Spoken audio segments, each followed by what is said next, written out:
Unified 911, anong matutulong namin sa'yo? Anya ti may tulong miken ka po. Anong may tatabang ko sa imo? Unsay akong ikatabang nimo? Ngini makadabang na misal ka no?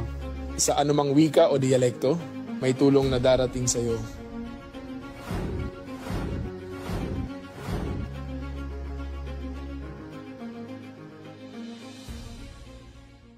Lilingkod sa bawat Pilipino at magbibigay ng tamang impormasyon para sa tahimik at maayos na Pilipinas. Police News Network, alagad ng batas, tagapagtaguyod ng balitang pulis, sandigan ng mamamayan, patnubay ng katotohanan.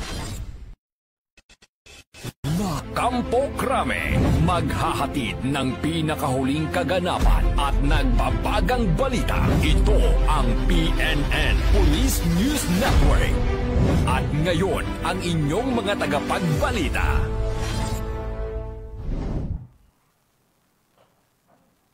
Magandang araw, bagong Pilipinas. Ako ang inyong alagad ng batas, tagataguyod ng Balitang Pulis, Patrolwoman Jera de Luterte. Maghahatid sa inyo ng tamang balita, kwento ng pulis at serbisyo para sa mamamayan. At ito ang PNP News Online. Ang pangunahing balita ng Police News Network, alagad ng batas, tagataguyod ng Balitang Pulis.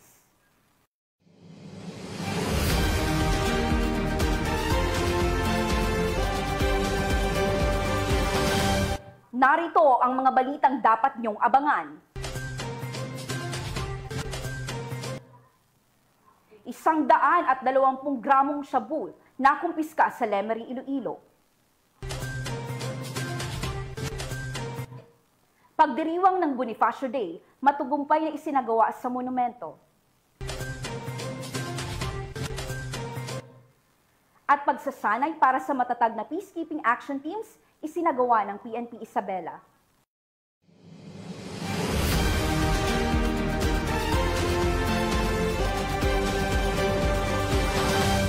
Narito ang mga balitang hatid ng ating PNN correspondents mula sa iba't ibang panig ng bansa.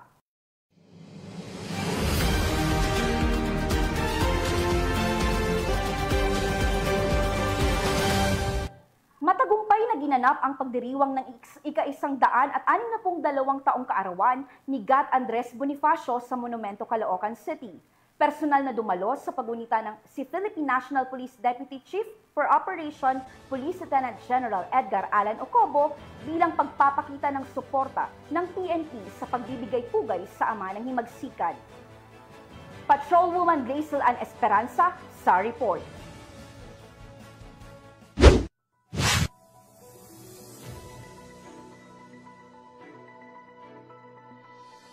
Pinangunahan ni Senator Loren B. Ligarda ang paggunita sa 162nd birth anniversary ni Gat Andres Bonifacio noong Nobyembre 30 taong kasalukuyat, bandang alas 8 ng umaga, sa Bonifacio National Monument, Caloocan City.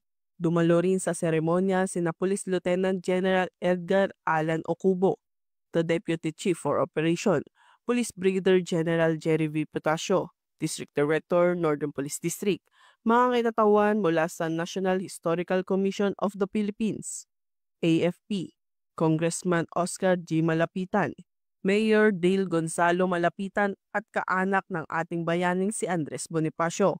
Ang programa ay may temang isang bayan, isang laban, katapatan at katarungan kontra katiwalian.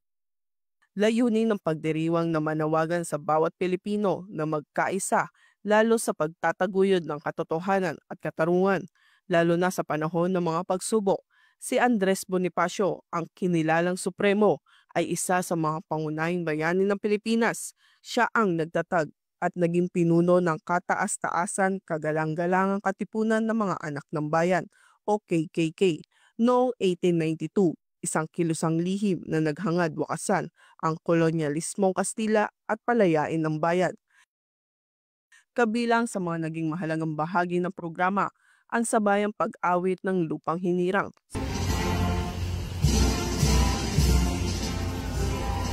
Sinundan ng wreath laying o pag-aalay ng bulaklak sa monumento at ang gun salute bilang pagpupugay.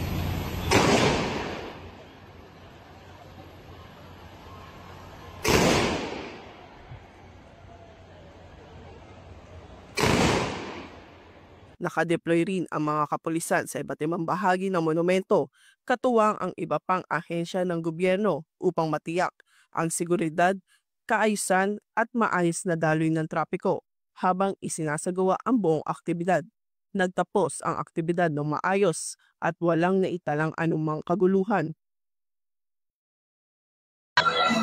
Mula rito sa monumento, ako po inyong PNN correspondent, Patrolwoman Glycerin Esperanza, alagad ng batas, tagataguyod ng Balitang Pulis.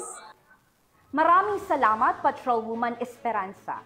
Napanatiling mapayapa ng Philippine National Police ang isinagawang Trillion Peso March rally sa EDSA Shrine at People Power Monument kahapon. Narito ang detalye ng report mula kay Patrolwoman Jenny May Dolor.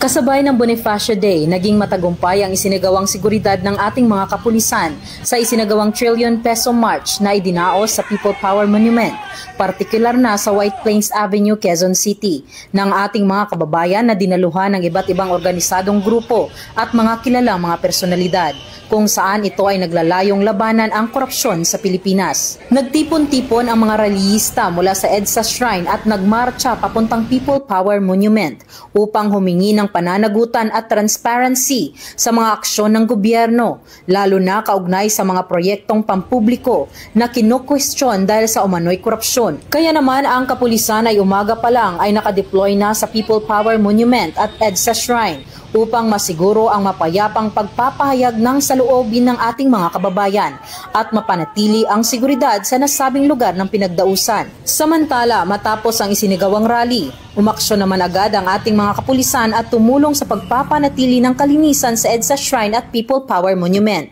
Ang kanilang sama-samang pagkilos ay patunay ng dedikasyon na serbisyo at suporta sa komunidad, lalo na sa mga okasyong nangangailangan ng mabilis at organisadong pagtugon. Sa kabuuan, naging matagumpay ang pagbibigay seguridad ng ating kapulisan sa nasabing aktibidad. Hangad ng kapulisan ang kaligtasan ng bawat mamamayan mula dito sa People Power Monument. Ako po inyong Police News Network Correspondent, Patrolwoman Jenny Midolor, alagad ng batas, tagataguyod ng Balitang Pulis. Maraming salamat, Patrolwoman Dolor. Isinagawa ng Isabela PNP ang pagsasanay para sa mas pinatatag na Barangay Peacekeeping Action Teams o BPATs bilang bahagi ng pagpapalakas ng seguridad at kaayusan sa mga komunidad sa lalawigan. Magbabalita dyan si Police Corporal Roldan Guial. Mabilis na matugunan ang mga usapin hinggil sa kapayapaan, kaayusan at kaligtasan sa barangay, matagumpay na nisagawa ng Quezon Municipal Police Station sa pamumuno ni Police Major Clarence Labasan, hepe ng pulisya, ang isang araw na pagsasanay para sa 2025 Barangay Peacekeeping Action Teams Enhancement Program noong ika-27 ng Nobyembre nitong taon sa Community Center, Barangay Samonte, Quezon, Isabela. Katuwang sa nasabing aktibidad ang Department of Interior and Local Government sa pangunguna ni Ginoong Ferdinand Miguel. Ang pagsasanay ay nilahukan ng humigit kumulang 150 mga Barangay Peacekeeping Action Teams at force multipliers mula sa 15 barangay ng nasabing munisipalidad. Layunin ng pagsasanay na bigyan ng mahalagang kasanayan at kaalaman ang mga BPATs kaugnay sa kanilang tungkulin sa lokal na pamahalaan. Kabilang dito ang pamamaraan ng pag-aresto at tamang paggamit ng posas na tinalakay ng kapulisan ng Quezon, Isabela, pagtugon sa mga emerhensiyang may kinalaman sa sunog na ibinahagi ng Bureau of Fire and Protection at pagbibigay ng basic life support na tinalakay ng Municipal Disaster Risk Reduction Management Office. Sa pamamagitan ng mga ito, mas magiging epektibong katuwang ang bawat membro ng BPATs sa pagpapanatili ng kapayapaan, kaayusan at kaligtasan ng publiko sa kanilang komunidad. Mula dito sa Lambak ng Cagayan, ako ang inyong PNN Correspondent, Police Corporal Guial, alagad ng batas, tagataguyod ng Balitang Pulis. Maraming salamat, Police Corporal Guial. Nakumpiska ng mga operatiba ng Lemery Municipal Police Station ang humigit kumulang 120 gramo ng hinihinalang shabu sa isinagawang buy-bust operation sa bayan ng Lemery, Iloilo. Yan ang tinutukan ni Patrolwoman Lynette Sablon.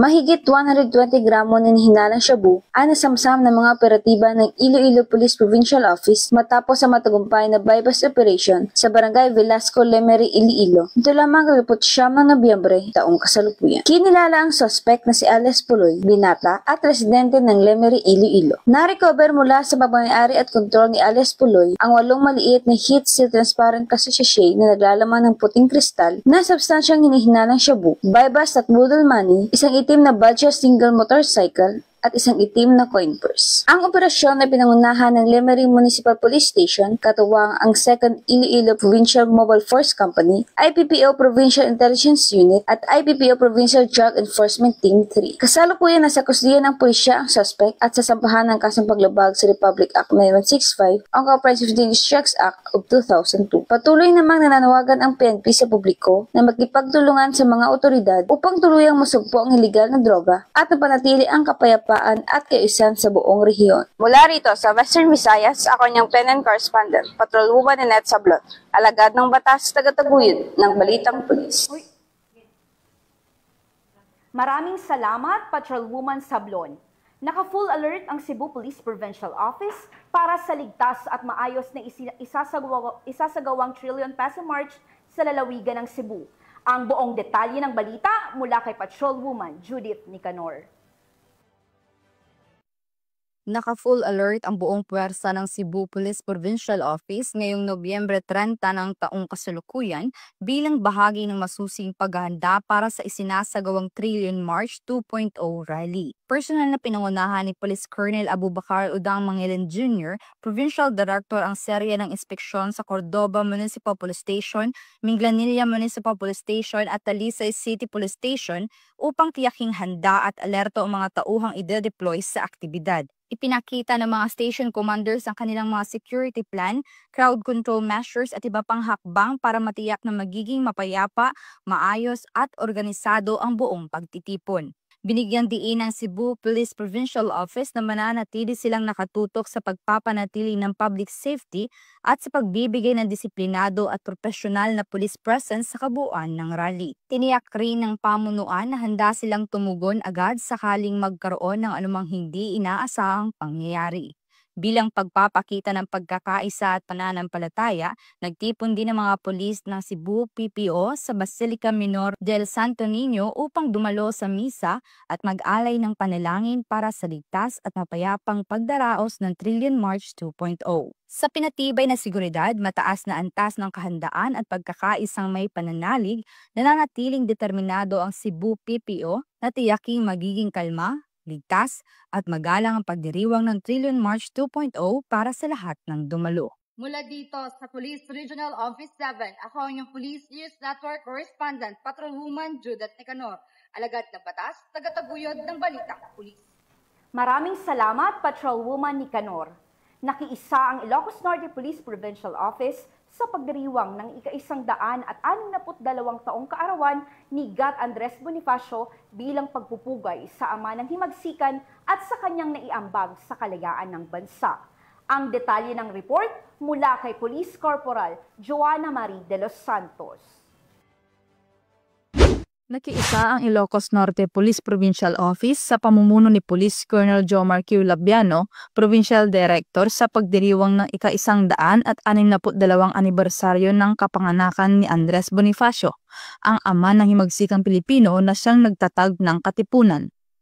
Nagsagawa sila ng iba't ibang makabuluhang aktibidad sa Aurora Park, Lawag City kabilang ang masiglang Zumba session, libreng gupit at live band performance na nagpasaya sa mga dumalo.